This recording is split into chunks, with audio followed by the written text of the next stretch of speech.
नमस्कार aspirants. Indian polity में ना आज हम एक बहुत ही इंपॉर्टेंट टॉपिक समझने वाले हैं। एक ऐसा टॉपिक जिसे आप पार्लियामेंट की रीढ़ की हड्डी कह सकते हैं। पार्लियामेंट्री कमिटीज मतलब संसदीय समितियां।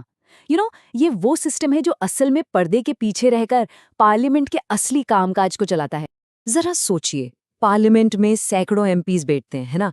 और हर साल इतने सारे बिल्स आते हैं, हजारों करोड़ का बजट पेश होता है, ढेरों पॉलिसीज बनती हैं। तो इन सब पर एकदम डिटेल में गहराई से चर्चा होती कैसे होगी? क्या ये पॉसिबल है कि फुल हाउस में सबके सामने एक एक चीज पर बहस हो? नहीं, राइट? बस इसी सवाल में हमारे आज के पूरे टॉपिक का जवाब छिपा है। तो आज के इस डिस्कशन में हम इसे बिल्कुल स्टेप बाय स्टेप समझेंगे। सबसे पहले तो ये जानेंगे कि भाई इन कमिटीज की जरूरत ही क्यों पड़ी, व्हाई। फिर देखेंगे कि ये हैं क्या और इनके टाइप्स कितने हैं, और सबसे जरूरी प्रीलिम्स और मेंस दोनों के पर्सपेक्टिव से इनकी इम्पोर्टेंस क्या है। और ऑफ कोर्स आखिर में एक क्विक रिवीजन और छोटा सा प्रैक्टिस टेस्ट भी करेंगे ताकि कॉन्सेप्ट्स एकदम पक्के हो जाएं। ऑल राइट, तो चलिए शुरू करते हैं हमारा पहला सेक्शन। आखिर इन कमिटीज की जरूरत ही क्यों है? देखिए, किसी भी कॉन्सेप्ट का व्हाट समझने से पहले ना उसका व्हाई समझना बहुत जरूरी होता है, तभी वो चीज दिमाग में बैठती है। देखिए, पार्लियामेंट की सबसे बड़ी चैलेंज पता है क्या है? वर्कलोड, काम का बोझ। आप सोचिए, सरकार कोई बिल लेकर आती है, उसके एक एक क्लॉज पर, एक एक लाइन पर सैकड़ों एमपीज के लिए हाउस के फ्लोर पर डिटेल में बहस करना। क्या ये प्रैक्टिकली पॉसिबल है? बिल्कुल नहीं। टाइम लिमिटेड होता है और इश्यूज इतने कॉम्प्लेक्स होते हैं कि ये हो ही नहीं सकता।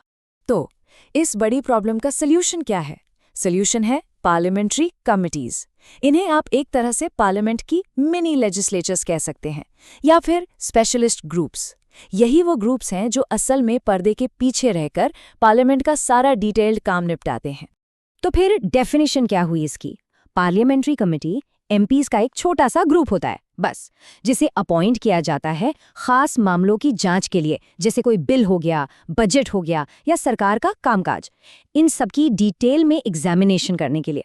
बिल्कुल सिंपल शब्दों में कहें तो ये पार्लियामेंट की एक्सपर्ट टीम्स हैं। अब इनके 3 कोर फंक्शंस हैं और यही इस पूरे टॉपिक का सार है, इसका एसेंस है। ध्यान से सुनिएगा। नंबर 1, ये पार्लियामेंट का वर्कलोड कम करती हैं। नंबर 2, जो कॉम्प्लेक्स सब्जेक्ट्स होते हैं उन पर एक्सपर्ट एनालिसिस देती हैं।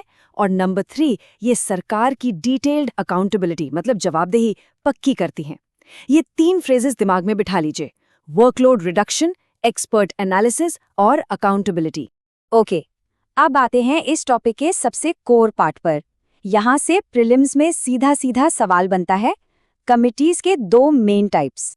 ब्रॉडली देखें तो कमिटीज 2 तरह की होती हैं। एक होती है स्टैंडिंग कमिटीज, जैसा कि नाम से ही पता चल रहा है, ये परमानेंट नेचर की होती है, मतलब स्थायी, ये हर साल बनाई जाती हैं। दूसरी तरफ है एड हॉक कमिटीज, ये होती हैं टेम्परेरी यानी अस्थाई। इन्हें किसी स्पेसिफिक टास्क के लिए बनाया जाता है और जैसे ही वो काम खत्म, कमिटी भी खत्म, डिसॉल्व हो जाती है। तो ये जो परमानेंट वर्सेस टेम्परेरी का डिफरेंस है ना, यही की पॉइंट है। अब स्टैंडिंग कमिटीज के अंदर भी 4 हैं जो सबसे ज्यादा इंपॉर्टेंट हैं। इन्हें हम एक एक करके देखेंगे। पब्लिक अकाउंट्स कमिटी, जिसे पैक कहते हैं, estimates committee, committee on public undertakings यानी COPU, और डिपार्टमेंट रिलेटेड स्टैंडिंग कमिटीज या DRSCs। ये चारों एग्जाम पॉइंट ऑफ व्यू से सुपर इंपॉर्टेंट हैं। ये जो 3 फाइनेंशियल कमिटीज है ना, इनको समझना बहुत जरूरी है। सबसे पहले पब्लिक अकाउंट्स कमिटी यानी PAC। इसमें होते हैं 22 मेंबर्स। इसका मेन काम क्या है? ये CAG की रिपोर्ट को एग्जामिन करती है, मतलब सरकार ने जो पैसा खर्च किया वो सही से किया या नहीं। और प्रीलिम्स के लिए गोल्डन फैक्ट याद रखिएगा, इसका चेयरमैन हमेशा ऑपोजिशन पार्टी से होता है। दूसरी है एस्टिमेट्स कमिटी। इसमें 30 मेंबर होते हैं और सारे के सारे लोकसभा से। ये बजट एस्टिमेट्स को चेक करती है और ये पार्लियामेंट की सबसे बड़ी कमिटी है। तीसरी है कमिटी ऑन पब्लिक अंडरटेकिंग्स या COPU। ये सरकारी कंपनियों यानी PSUs की परफॉर्मेंस को देखती है। इनके अलावा 24 डिपार्टमेंट रिलेटेड स्टैंडिंग कमिटीज यानी DRSCs भी हैं। इनका रोल बहुत क्रूशल है। होता क्या है कि जब कोई मिनिस्ट्री अपना बजट मांगती है या कोई बिल लाती है, तो हाउस में डिस्कशन से पहले ये कमिटीज उस पर डिटेल में स्क्रूटनी करती हैं। अब जरा एड हॉक कमिटीज पर वापस आते हैं। जैसा मैंने बताया, ये टेम्परेरी होती हैं, किसी खास मकसद के लिए बनती हैं। फॉर एग्जाम्पल, किसी एक बिल को एग्जामिन करने के लिए सेलेक्ट कमेटी बना दी, या किसी बहुत बड़े इशू की इन्वेस्टिगेशन के लिए जॉइंट पार्लियामेंट्री कमेटी यानी JPC बना दी। जेपीसी का कॉन्सेप्ट ना एग्जाम्पल्स से सबसे अच्छा समझ आता है।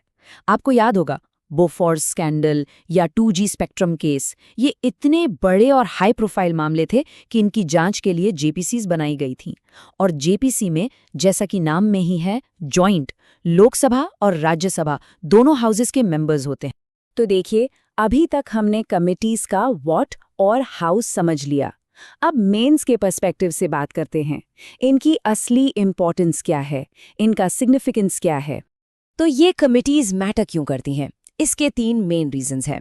पहला, जब बिल्स इन कमिटीज में जाते हैं तो उन पर क्लॉज बाय क्लॉज डिस्कशन होती है। इससे कानून ज्यादा बेहतर और रिफाइंड होकर निकलते हैं। दूसरा, ये सरकार के खर्चे पर एक मजबूत फाइनेंशियल कंट्रोल रखती हैं।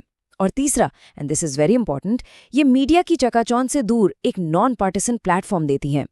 यहाँ पार्टी लाइन से हटकर एक्सपर्ट डिस्कशन होती है, जहाँ एमपीज खुलकर अपनी बात रख सकते। इसीलिए एक बहुत फेमस कहावत है, the real work of parliament happens in committees.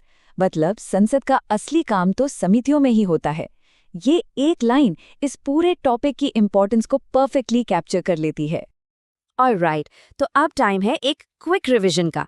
जो भी हमने अब तक सीखा है उसे फटाफट रिवाइज करते हैं और कुछ प्रैक्टिस क्वेश्चंस देखते हैं, ताकि ये कॉन्सेप्ट्स एकदम लॉक हो जाएं।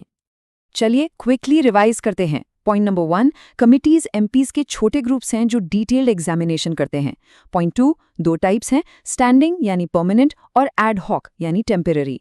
पॉइंट 3, पीएससी सीएजी रिपोर्ट्स की जांच करती है और इसका चेयरमैन ऑपोजिशन से होता है। पॉइंट 4, एस्टिमेट्स कमेटी सबसे बड़ी है और बजट एफिशिएंसी देखती है। एंड फाइनली, कमिटीज का मेन काम लेजिस्लेटिव स्क्रूटिनी और फाइनेंशियल अकाउंटेबिलिटी को इंश्योर करना है। पहला प्रैक्टिस क्वेश्चन आपके लिए, भारत की संसद की सबसे बड़ी समिति कौन सी है? आपके ऑप्शंस हैं A, public accounts committee, B, committee on public undertakings, C, estimates committee या डी, सिलेक्ट कमेटी। सोचिए जरा। और दूसरा सवाल, पब्लिक अकाउंट्स कमेटी यानी पीएसी के चेयरमैन को कन्वेंशनली कहां से अपॉइंट किया जाता है? ए, मुख्य विपक्षी दल से, बी, सत्ताधारी दल से, सी, राष्ट्रपति द्वारा मनोनीत किया जाता है या डी, कमेटी के सभी मेंबर्स द्वारा इलेक्ट किया जाता है? ओके, तो आंसर्स चेक करें। पहले सवाल का करेक्ट आंसर है सी, एस्टिमेट्स कमेटी। हमने पढ़ा था कि इसमें 30 मेंबर्स होते हैं, सारे लोकसभा से, and it's the largest committee. दूसरे सवाल का सही जवाब है ए, द मेन ऑपोजिशन पार्टी। ये एक कन्वेंशन है, एक परंपरा है जो गवर्नमेंट पर फाइनेंशियल अकाउंटेबिलिटी को और मजबूत बनाती है। तो रिवीजन करते रहिएगा। ये टॉपिक सिर्फ एग्जाम के लिए नहीं, बल्कि ये समझने के लिए भी बहुत ज़रूरी है कि हमारी Indian democracy grass roots level पर, डिटेल लेवल पर काम कैसे करती है। तो अगली बार तक keep reading and keep learning.